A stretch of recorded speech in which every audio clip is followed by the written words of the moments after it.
Hi guys, I am Vitold and I will guide you through the differences between BMW R1250GS and S1000XR to help you realize why those bikes should not necessarily be put into the same category. And there's one particular reason for that. Now, BMW on their website puts both of these bikes under the same tab called Adventure. And I can agree that up to some point, both of those motorcycles can provide some kind of adventure.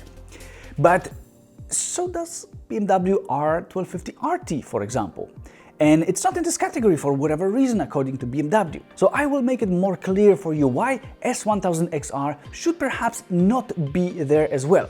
But let's start our head-to-head comparison, and those things will become eventually obvious for you guys.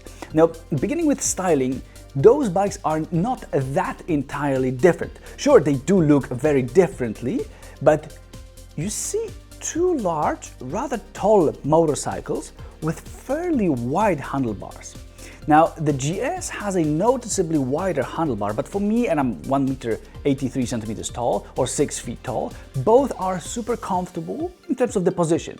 You sit upright, your legs are at a comfortable angle, and maybe it's a little bit more nice and comfortable on a GS. It also feels bigger, but the S1000XR definitely doesn't feel small, and it feels way heavier than the GS after you start riding, even though it's actually significantly lighter. I'll get to that too. Two more things are that they both have some kind of wind protection, not perfect, but it's there, and their windscreens are adjustable, XRs, in a more easy way than the GS's in fact. And the second thing is that both can carry a top case, side panniers, and a passenger in the back. But at the same time, cannot even an R1250 RS carry a top case, side panniers, and a passenger? It can, and it's positioned in the sports bike category by BMW. So what about the differences here in the most obvious areas? So in terms of what we see on the outside, let's start focusing on that. We can see that the GS has a larger diameter of the front wheel, and it's a 19-inch rim out there in a GS in the front, while the XR has a 17-inch rim. The other thing is that the GS has a drive shaft, and the XR has a chain drive, a traditional chain drive.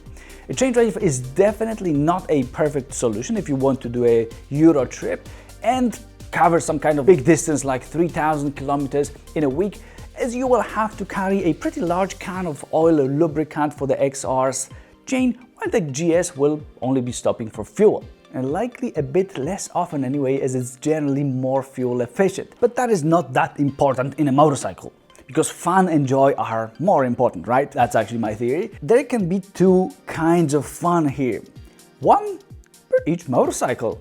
And that's going to be interesting. There can be plenty of fun with S1000XR because it's so bloody powerful. It's like a Lamborghini Urus or a Porsche Cayenne Turbo in the cars category.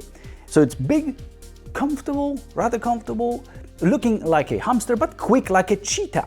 So in other words, it's just insanely quick, and I would say that it may just as well feel like the quickest motorcycle in the, yes, adventure motorcycles category. It's got a 1 liter or 999 cubic centimeters engine with 4 cylinders in an inline specification with 165 horsepower and 114 newton meters. And while 165 horsepower is a lot, 114 newton meters is not that much. So in the low RPM range, it won't be that super exciting, but once you let it spin the needle up and rev higher, it's an absolute beast. It's an absolute beast to the point that it makes me, myself, and I'm used to those kinds of bikes, hold on to the handlebar harder and harder as the faster you go, the quicker it accelerates up to some point, along with, revs getting higher. Just to make it clear, of course it ends at some point, but it's super satisfying. It just kicks ass and makes your vision blurry. It's that quick. It's basically a sports bike's engine there with some little, or rather little, detuning and some different fuel maps so that the torque is available still lower in the range that it was in that sports bike and specifically the engine comes from S1000R, that then comes from S1000RR, which is a sports bike. So anyway, let's say that the base is the same, because it is, and that's exciting. And S1000XR is way quicker than a GS in a straight line acceleration. However, when we look at some other figures, we realize that perhaps GS with its only 136 horsepower indeed is less powerful, but having a larger engine with 1254cc and 143 newton meters of torque, as opposed to 999 cubic centimeters of engine displacement and that 114 newton meters of torque in an XR, one may feel like the battle could be a little bit more even, and in fact it is, because the GS actually wins in terms of flexibility and low RPM performance. So thanks to its maximum torque being available at only 6,250 RPM versus 9,250 RPM in an XR, when you are not racing anybody, you are almost all the time closer to the bike's maximum torque. And torque means that instant pull. And this is what a GS does. So no matter what gear it is in and what speed you are riding it, whenever you open the throttle, it immediately explodes forward, and that's cool. And hey, it's not slow by any means. And it would be even nicer if it had more power, but it's not sluggish at all thanks to all that torque. So in the beginning, it should, or rather it could at least, leave the XR behind until obviously the XR reaches higher RPM and the jet engine just engages and just shoots it forward. But yes, riding calmly outside the city and just willing to overtake another vehicle, you just roll the throttle and explode forward on a GS, while on an XR you either open the throttle and wait while the bike starts accelerating quicker and quicker, or you drop, wait for this, 4 or 5 gears, making the engine reach higher RPM and then shoot forward even quicker than a GS. And I'm actually not kidding with dropping those 4 or 5 gears. If you are riding 100 kilometers per hour on the 6th gear, which is okay for this bike, you may actually drop all the way to the 1st gear, since the gears are so long. I mean, they are not extremely long, but they are significantly longer.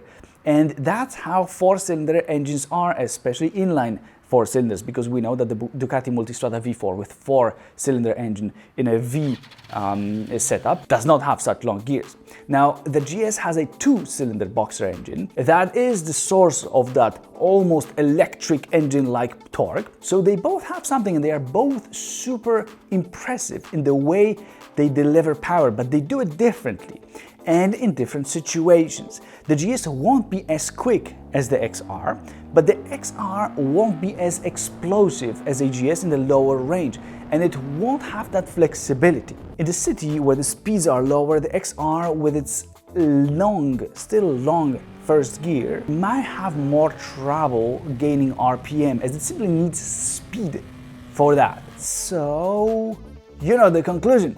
In the city, the GS may in fact turn out quicker, in some situations at least. Now imagine off-roading with torque so high up in such long gears. Well, it just won't work very well.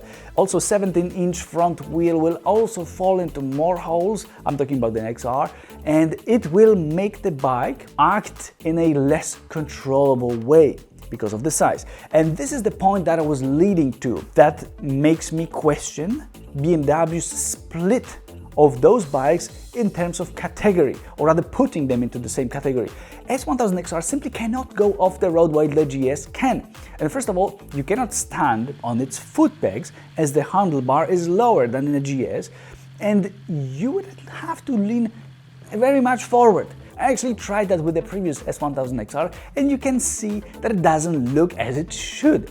So you cannot control the bike, you cannot really hold its tank with your knees that well, while it's working perfectly fine with the GS. So the engines, gearing, front wheels are those other reasons for it, for me not agreeing to put those bikes into the same category. And the last reason is the suspension. So S1000XR is kind of a comfortable sports bike that can comfortably carry a passenger and luggage. It really is. Now, its ground clearance is so low that BMW doesn't even publish the official figures. So the GS has 18.5 centimeters of ground clearance, which isn't that much, but it's acceptable. It's doable to live with it and still do or go off the road. And last thing here is one more thing related, which is wheels travel. So putting it simply, how much can the suspension fully compress and then fully decompress while the wheels still have contact with the ground and you can steer, you can accelerate and brake before flying or hurting your back, for example. So for a GS, the front wheel can travel 19 centimeters, while for the XR, it's 15 centimeters. And in the rear for the GS, it's 20 centimeters, while for the XR, it's also 15 centimeters. And these may not sound like big differences, but they are quite significant. It's over 30% better results for a GS. And also, this makes the GS more capable off-road, and well, it partially is responsible for making it a bit more comfortable on the roads. A bit more comfortable than the XR. Or some may say much more comfortable, but let's say just a bit. This second generation of the XR is very good in terms of suspension comfort, but yeah, I gotta say it, the GS is the king here. The first generation of S1000XR was very stiff to the point that I hated this in it. But I am an adventure motorcycles fan, not sports bikes fan, so they simply got me confused with that one. Now this one is great. It is much softer than before and therefore it's comfortable by my definition, not uncomfortable like before, which doesn't have to be a disadvantage actually. So now you know why we've got reasons to not accept the S1000XR as an adventure motorcycle, because it's basically not capable of going off-road, or it is as capable as R1250 RT or literally anything else. The topic of suspension leads us to a huge difference between the two.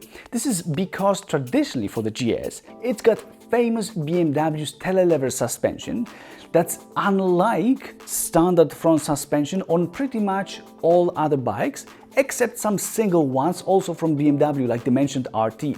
So the idea of how it works is a little bit different, while the results are massively different.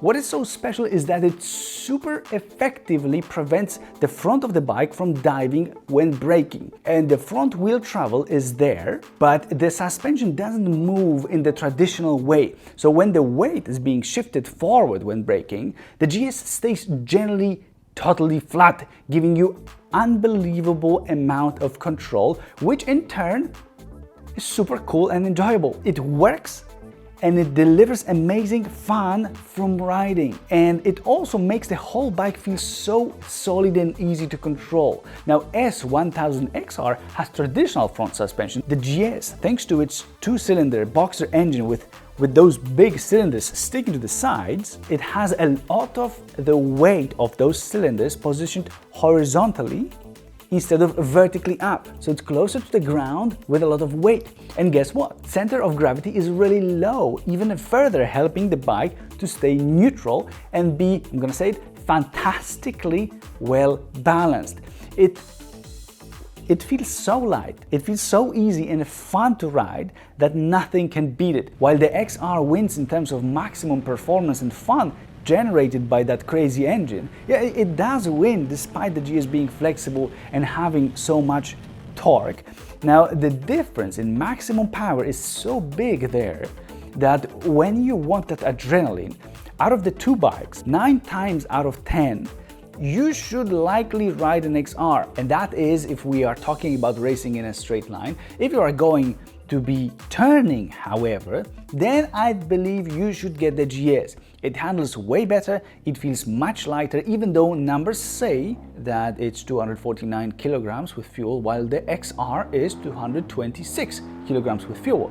So both have 20-liter fuel tanks, so in the end the XR carries 23 kilograms less, and that's a lot. That's a lot of difference. But you will realize that only either when pushing them or when you are lifting them up from the ground. If you are going to ride on a tight, twisty mountain road, get a GS and it will make you smile for the rest of the day. If you are going for a fast ride on a coastal road with long, gentle curves, Take the XR, as it will let you explode from 100 to 200 kilometers per hour like a bullet. For city riding, 9 out of 10 times I would say GS, thanks to that ease of handling. That 1 time out of 10 times would be in a super tight spots, as XR has a more narrow handlebar and its cylinders don't stick out to the side. So in some extremely tight situations, like under some nightclub for example, it may let you go through easier. So we have gathered some useful stuff already, as you see, and now seat height, which is an important topic in those bikes in this adventure motorcycles category. The seat height is 85 or 87 centimeters on a GS, and as you see, it is adjustable, while on the XR it is 84 centimeters and that's it. Now both can have lowered seats if you order such, so no worries here. However, you may keep your bottom warm on a GS and also treat your passenger with the same, as this bike can have both seats heated while the XR cannot. And now that we are here, let's compare the equipment. They both can have basically the same items added except for those heated seats. There is cornering ABS that works successfully also in corners. There's LED front light, and not just those daytime running lights, but proper low and high beams. There are LED indicators to stay visible. There can be heated grips for both, distraction control as standard, and riding modes who actually no one really seems to care about, including myself. And on top of that, 6.5-inch screens with basically the same menus, pretty good graphics, fine visibility, and very not sexy main layout of speedometer and rev counters. I would say not cool, BMW, not cool, but I know that so many of us like to see a needle, so let us have at least digital needles there full time, BMW, please. Actually, do you guys agree that needles have something more magical in them rather than a changing number or a slide, like whatever that thing is, of RPM? Please let me know. And there is also cruise control, and there can be keyless access that I myself love because I don't have to look for a key every time I want to start the bike. Now with keyless access, it's enough that we've got key somewhere with ourselves, like in a pocket or hanging anywhere else. Just like I like the idea of a quick shifter, which they both can have. It's not automatic gearbox, and you need to close the throttle when shifting down, but shifting up, you just move the lever, don't touch the clutch, and the bike does everything for you. I would say it's really cool, even though I don't really like using that. But it's nice that it's there. When you want it, you can use it. One more cool option for those who use their bikes every day is adaptive, so cornering front LED light, which means that it directs the light, the front light, into the corner that you're leaning into, just like in cars. And it's cool that now we can have that in modern motorcycles, and both of those babies can have it. So as you see, they both can have pretty much the same key equipment. Where they differ like hell is the engine sound, and I'm not a fan of either myself. Maybe I should keep it to myself, but the GS has a farty sound.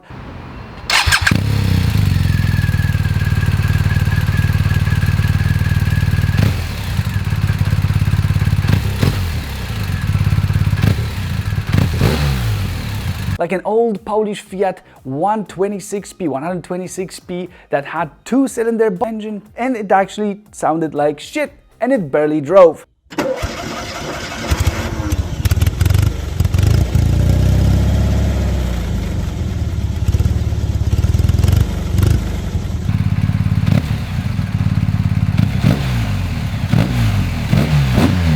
And the S1000XR sounds nice for an inline 4-cylinder engine, but it's still nowhere near a badass thunderstorm sound of a V2.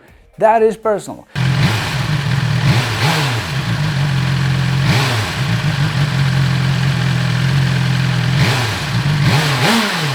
Actually, the exhaust in the second generation S1000XR is noticeably, I would say, less throaty and doesn't pop as much as the previous generation of this bike. That one had more character, but that was a few years ago, and since then those cool pops generated so much fire and excitement in people that the average temperature of globe has risen by 3 degrees. So our rulers introduced new restrictions for us to cool down, and in the end, this and other new bikes sound more crappy, let's say. They are not as loud and not as, not as manly. So get an aftermarket exhaust for the XR and you will see that it can be fun. And I would actually, I think, prefer XR sound. I mean, this topic is entirely up to you and it's not for me to judge. Now, in terms of build quality, they are both BMWs, so both are top notch in this category.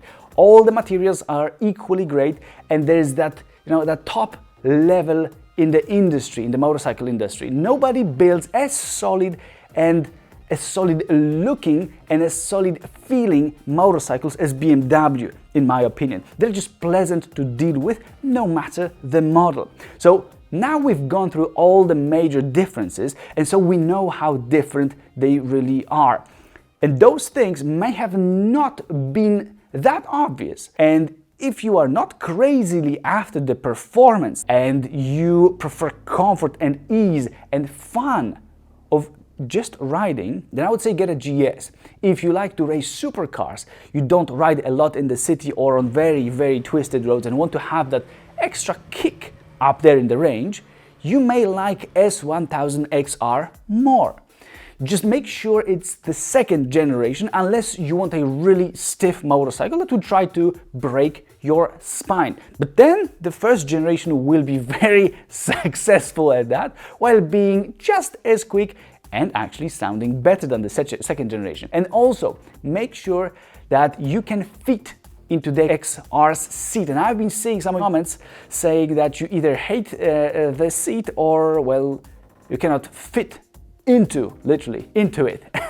I myself, with my muscular but lean butt, do fit very nicely, and I find it comfortable and cool. But if you are more advanced in terms of butt size, better go and sit on the XR before getting it, or just get mentally ready that you will have to get another seat or just modify the original one. So that's it from me.